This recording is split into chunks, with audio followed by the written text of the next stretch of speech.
On va s'intéresser là à la façon de faire un tableau de valeurs avec Excel. Alors, je vais dire avec Excel parce que c'est le logiciel que j'ai ici, mais on peut très bien utiliser un autre tableur comme OpenOffice, LibreOffice et puis il y en a quelques autres encore qui sont totalement gratuits. Excel est par contre payant.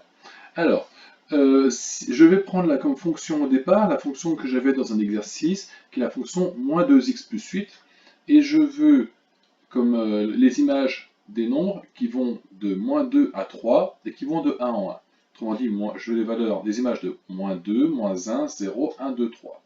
Alors je vais faire mes deux lignes pour commencer. Ma première ligne, ce sont mes x. Donc je vais mettre x. Ma deuxième ligne, c'est f de x. Donc je mets f de x, qui s'écrit toujours f entre parenthèses x. Et puis la ligne au-dessus, donc les valeurs, c'est -2, -1, 0, 1, 2, 3. Alors je pourrais toutes les taper, mais il y a une fonction qui est magique aussi sur Excel, qui est très rapide à utiliser. Il suffit de faire -2. Donc ça, je tape -2, puis je tape -1. Rien qu'avec ceci, Excel a compris qu'il y a un écart entre les deux. C'est tout bête, mais ça permet de faire une chose. Alors, je fais un glisser-déposer, c'est-à-dire que je prends la première case, je ne lâche pas le bouton de la souris et je viens chercher la deuxième. Donc ça, c'est-à-dire que j'ai sélectionné mes deux cases. Quand je sélectionne deux cases, il y a un carré qui apparaît en bas à droite. Je fais un glisser-déposer de la même façon, c'est-à-dire que je clique dessus et je vais chercher un petit peu plus loin. Et là, Excel m'a mis toutes les valeurs, -2, -1, 0, 1, 2, 3. Si j'avais continué, évidemment, il aurait fait 4, 5, 6, 7, 8, 9, 10 et ainsi de suite. Maintenant, je vais mettre dans cette case-ci donc l'image par la fonction -2x plus 8. Alors d'abord, c'est un calcul. Pour qu'un tableur fasse un calcul, on commence par un égal. Là, le tableur sait qu'il va faire un calcul. Maintenant, c'est quoi? Je rappelle que c'est l'image de -2 par la fonction -2x plus 8. Donc, je vais faire -2 fois le nombre du dessus. Donc, c'est -2 fois, donc le fois est une étoile en informatique, fois le nombre qui est dans la case B1 ici. Hein, c'est B la colonne, 1 la ligne. Donc c'est ce qu'on appelle la case B1. Donc c'est -2 fois la case B1 plus 8. Là, quand je tape ça, Excel va calculer -2 fois ce qu'il y a dans la case B1 et ajouter 8. C'est bien ce que je veux faire. Donc j'appuie sur Entrée, il me fait directement le calcul.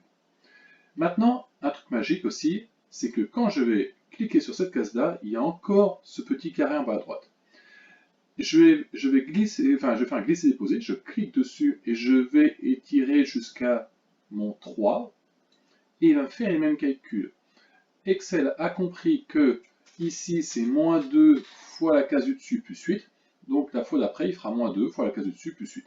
Et c'est bien ce que je voulais au départ. Alors maintenant juste une petite remarque aussi concernant le calcul la façon d'écrire les fonctions avec Excel. Alors, imaginons que je veuille ce coup-ci faire 3x au carré plus 2 avec des valeurs qui vont de -10 à 10. Alors, je vais appeler cette deuxième fonction x, ma deuxième fonction g, je rappelle, c'est 3x au carré plus 2. Donc, je vais faire une ligne ici, par exemple, où je vais mettre x. Ici, une ligne où je vais faire ces images, donc g de x, j'ai dit que j'ai appelé g. Les valeurs, c'est -10, -9, et puis après, ça va jusqu'à 10. Alors, comme tout à l'heure, je fais un glisser-déposer pour prendre mes deux cases. Je vais avancer jusqu'ici et j'ai toutes mes valeurs jusqu'à 10. Maintenant, c'est juste la façon d'écrire le carré. Alors, il faut faire, déjà, c'est toujours pareil, c'est une formule, donc je commence par un égal. Et j'ai bien dit 3x au carré plus 2. Alors, 3 fois, alors x au carré, le x, c'est la valeur du dessus, donc c'est la case B7. Et maintenant, le au carré, alors pour faire une des puissances, c'est accent circonflexe et la valeur. Donc ça me fait la case B7 au carré. Si j'avais voulu faire au cube, c'est accent circonflexe 3, puissance 5, accent circonflexe 5. Et puis j'ai dit plus 2, donc voilà, c'est 3 fois la case B7, c'est bien ce que je veux, au carré, plus 2.